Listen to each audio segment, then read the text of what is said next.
கனடாவின் மிசிசாகா நகரில் 3 மாத கால பகுதியில் பல்வேறு வணிக வளாகங்களில் இடம்பெற்ற கடை உடைப்பு மற்றும் திருட்டு சம்பவங்களுடன் தொடர்புடையதாக 3 சிறுவர்களுக்கு எதிராக சுமார் 200 குற்றச்சாட்டுகள் பதிவு செய்யப்பட்டுள்ளன. 2025 நவம்பர் முதல் 2026 ஜனவரி வரை நகரம் முழுவதும் 35க்கும் மேற்பட்ட கடை உடைப்பு சம்பவங்கள் குறித்து போலீசாருக்கு முறைப்பாடு செய்யப்பட்டுள்ளது.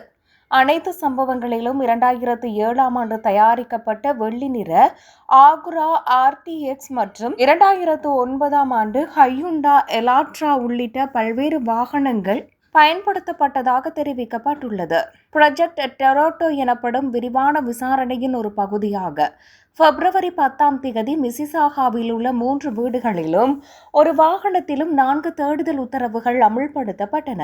இதன்போது 2 சிறுவர்கள் கைது செய்யப்பட்டதுடன் $50,000 மேற்பட்ட மதிப்புள்ள திருடப்பட்ட பொருட்கள், ஜாக்கெட்டுகள், காலணிகள், வாசனை திரவியங்கள் மற்றும் அழகு சாதன பொருட்கள் மீட்கப்பட்டன. 3வது சிறுவனை போலீசார் இதுவரையில் கைது செய்யவில்லை. இருப்பினும் அவரை தேடும் நடவடிக்கைகள் முன்னெடுக்கப்பட்டு வருவதாக தெரிவிக்கப்படுகிறது.